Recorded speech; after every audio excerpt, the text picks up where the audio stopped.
Welcome to the Book of Balance podcast, where real stories meet real numbers. I'm your host, Patricia Oholeguy, your bookkeeper and believer that business should serve your life, not consume it. Each week, we sit down with entrepreneurs who've built their dreams from scratch and learned to balance their books, their boundaries, and their energy along the way. Ready to turn the page on financial stress and write your own story of clarity? Let's dive in.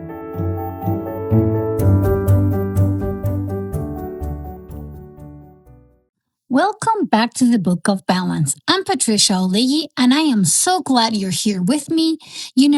Sometimes a conversation stays with you longer after the recording stops. And during my last episode with Gus Sainz, the filmmaker and founder of behind Maritime watches, has been living in my head rent free ever since we wrapped up. Because honestly, if you haven't listened to that conversation yet, I highly recommend you to go back and catch it. But here's what struck me most. Gus isn't trying to flood the market. He's not begging for attention or chasing viral moments. He's not playing the game most entrepreneurs think they have to play. Instead, he's doing something really different. He's curating his business. He's building what he calls affordable exclusivity, designing a few hundred watches at a time, selling them relatively quickly, and then stepping back, pausing, breathing, waiting until the next creative wave hits him. And honestly, it's rare to hear a business owner speak with that much ease about doing less, about stopping when they could keep going, about saying enough when the culture screams more. It got me thinking, what if small isn't a limitation? What if it's actually the advantage we've been overlooking? So today, I want to unpack that idea with you. Let's talk about the quiet power of scarcity, not as a marketing trick, but as a philosophy, as a way of building something sustainable, something meaningful, something that actually lets you breathe. Okay, let's start here. Scarcity gets a bad rap. I know, and I get it. We've all seen the cheap version, the countdown timers, the only three left in stock messages that mysteriously reappear every time you refresh the page. The sale ends tonight emails that somehow come back next week with a different subject line. We're exhausted by it, and we should be, because that's not real scarcity. That's manipulation. That's desperation dressed up as urgency. But here's what I've learned from listening to Gus and from watching other makers I respect. Real scarcity isn't about tricking people, it's about boundaries. It's saying, I'll make this much, this well, and then I'm done, at least for now. It's not a game, it's clarity in action. When you set real limits, you're respecting two things: the rhythm of your own creative process and the patience of the people who truly want what you make. You're not rushing to produce more just because you can. You're not saying yes to every opportunity. You're not stretching yourself so thin that the quality starts to suffer. Instead, you're protecting your craft. You're honoring your capacity. You're building trust. When Gus told me he only produces short runs so he can focus on quality, not just output, I thought, this is it. That's what sustainability looks like in entrepreneurship. Because here's the truth: scarcity, when it's real, when it's sincere, isn't a trick at all. It's a signal of integrity, a signal that says, I care more about this being right than I do about maximizing every dollar I could squeeze out of it. And people can feel the difference. All right, let's talk about micro niching for a minute. I know that word can sound so clinical, so businessy, like something you'll find on a spreadsheet or in a consultant's PowerPoint deck. But stay with me, because micro niching isn't a spreadsheet exercise, it's identity work. Micro niching means you stop pretending you're for everyone. It means you stop watering down your message, your product, your service, and trying to appeal the widest possible audience. Instead, you start standing for something clear enough, specific enough that your right people recognize themselves instantly. Gus could have made watches for everyone, but he didn't. He could have tried to compete with the mass market brands or the ultra luxury labels. He didn't do that either. Instead, he made watches for a very specific kind of person: men who appreciate mechanical design, men who care about limited editions, men who like owning something rare but not unreachably expensive, something special but still affordable. That's not a demographic, and that's not an age range or an income bracket. That's a micro niche, a living pulse, a set of values, a shared sensibility. And here's what happens when you narrow your focus like that: your meaning gets louder. Think about it. When you try to speak to everyone, your message becomes generic, it becomes background noise. But when you speak directly to a specific person, someone with specific tastes, specific values, specific dreams, your words land differently. They resonate. That's the real takeaway for any business owners listening right now. Depth amplifies better than volume ever will. You don't need a million followers if you have thousands of people who truly get you, who truly want what you make, who feel like you're speaking directly to them. Because those thousand people, they'll tell their friends, they'll come back, they'll stick around through the slow seasons, they'll become your community, not just your customer base. And let me tell you, what short runs do that big launches can't: they build trust, real, lasting trust. And here's why: because they show you have a discipline. When you say you'll release something small, when you say, I'm only making 200 of these, and then you actually stop when it sells out, people believe you next time. They know your words mean something. They'll know you're not going to just make things up as you go. Contrast that with what most of us experience online every single day. We're bombarded with new drops and limited collections and exclusive offers. Everything is labeled exclusive, but nothing really is. The scarcity is fake, the urgency is manufactured, and after a while, we just tune it out. We get numb to it. But when someone does it differently, when someone actually honors their limits, that catches our attention. Short runs, when done sincerely, restore credibility in a marketplace that lost it. They also create something even more valuable: a rhythm that people can emotionally invest in. When your customers see your next release coming, they'll feel anticipation and not fatigue. They're not rolling their eyes thinking, oh, great, another product launch. They're actually excited, they're curious, and they're ready because they know it's going to be a thoughtful product. They know it's going to be good. And they know you're just not rushing something out the doors because you need to hit revenue targets. And in a marketplace full of noise, full of desperate grabs, anticipation is currency and it's power. When people are actually looking for what you're going to make next, let me tell you, you've won. You don't have to shout. You don't have to beg. You just have to show up on your terms, in your time, and deliver what you promised. That's the kind of trust that turns first time buyers into lifelong clients. One of my favorite moments from that conversation with Gus was when he casually mentioned that he makes watches between film projects. Let that sink in for a second. He doesn't force it. He doesn't manufacture a product schedule that ignores his reality. He lets his seasons dictate his output. When he's deep in a film project, Maritime Watches goes quiet. And when there's space, when the film wraps and he has breathing room, that's when he turns his attention back to the watches. That's not lazy. That's not inconsistent. That's balance in action. It's creation when there's a space for it, silence when there isn't. And you know what? We forget that downtime isn't a waste of time. Rest isn't the enemy of productivity.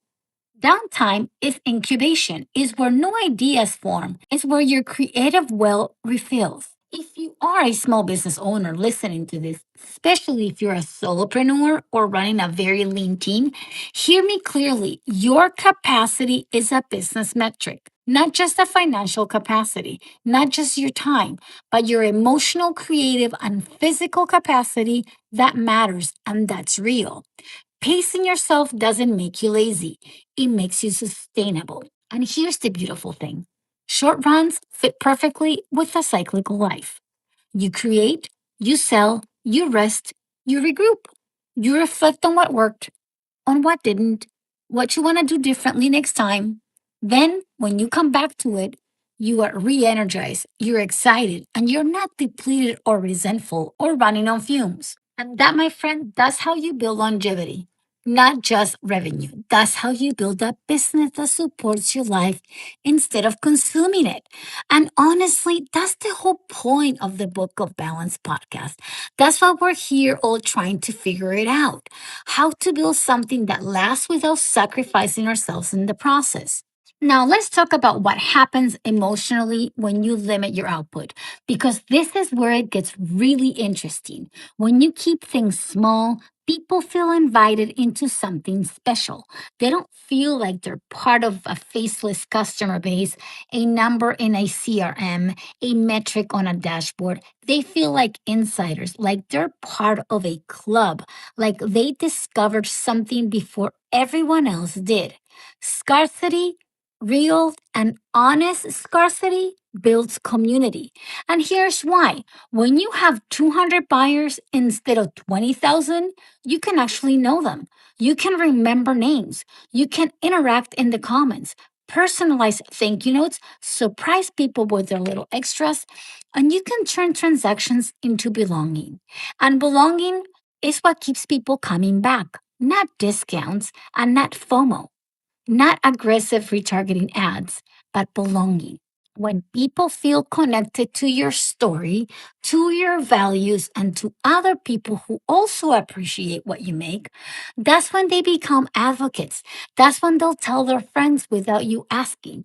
That's when they'll stick around through the slow seasons and the pivots and the experiments. When Gus sells out a batch of watches, his customers don't vanish. They don't move on to the next shiny thing. They wait. They talk about the next drop in his community. They share photos of their watches. They tag him in posts. They become part of the Maritime watch story, not just passive consumers of it. That's not scarcity and manipulation.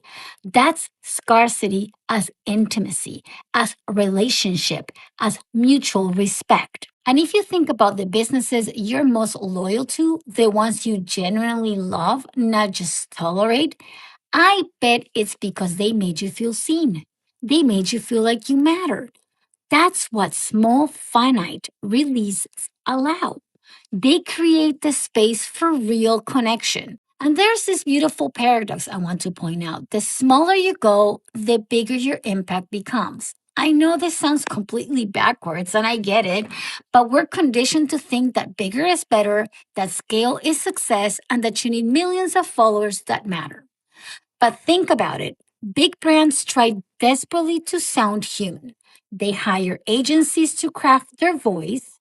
They run surveys to understand their audience. They use algorithms to fake personalization. Small creators, you're already human. You don't have to try. You just are. Big companies chase personalization through data and automation.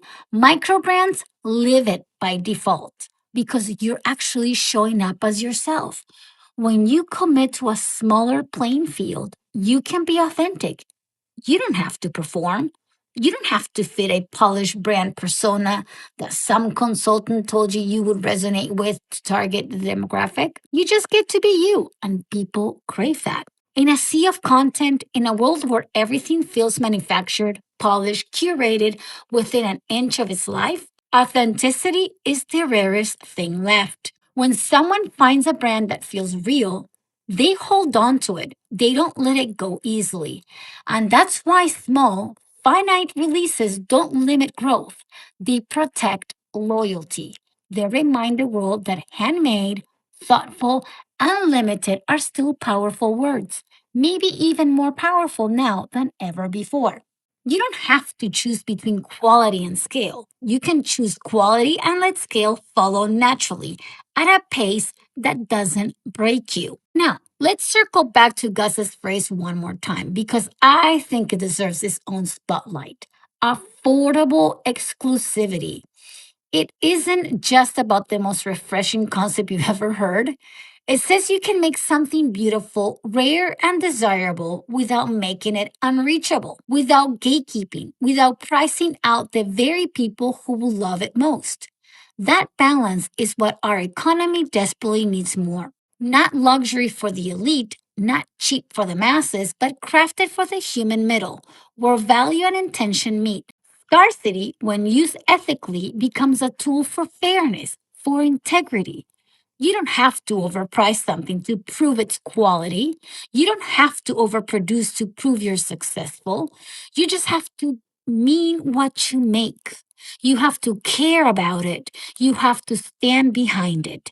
And here's the secret. Here's what Gus has figured out and what I've seen in other makers I admire. When people sense your integrity, they'll wait.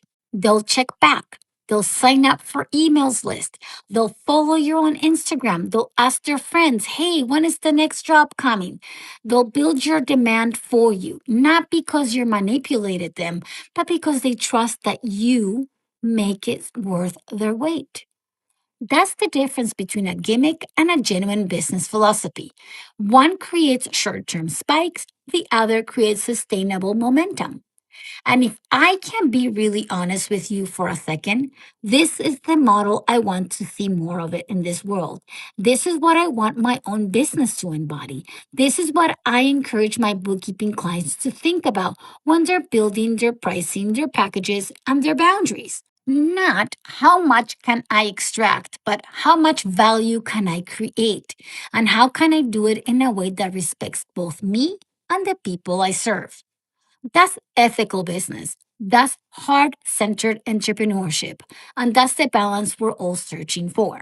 Now, let's zoom out of for a minute and think about the bigger picture. Micro niching and short runs and all of these strategies we've been talking about, they're just not tactics. They're not just clever marketing moves.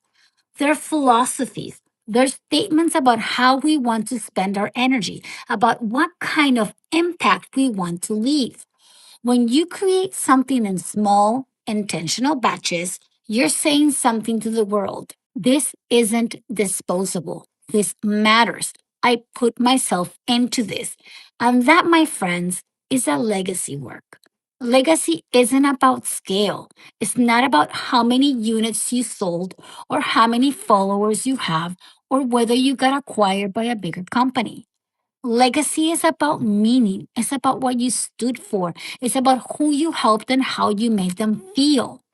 Every sold out drop, every limited collection, every service window that closes when it's full, all of it teaches your audience to trust your word and value your craft. Over time, this is the part that matters, that creates continuity, that creates something trends can't touch.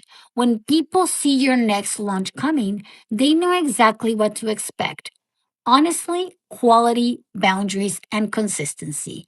That's the kind of reliability that turns one time buyers into lifelong clients, into friends, and into people who feel invested in your success because they've been part of your journey from the beginning. And if you think about it, isn't that all of us what we really want? To build something that lasts longer than the algorithm that noticed us? To create work that matters beyond this week's trending topic? I think that's the deeper hunger underneath all the hustle. We don't just want to make money, we want to make meaning. We want our work to add up to something, to count for something. And the beautiful irony is that when you stop chasing scale for scale's sake, when you focus on depth instead of breadth, and then real impact starts to happen, that's when you build something that actually lasts. So here what I want to leave you with today. Small isn't weak, and short runs aren't scarcity plays. They're not tricks or gimmicks or signs that you're not ambitious enough.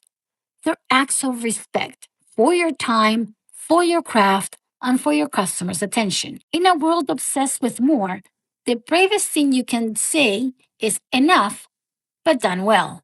On the last episode with Gus, it wasn't just about watches, it was about discipline as love. Love for the work, love for the people who buy it, and love for the quiet balance that keeps creative alive.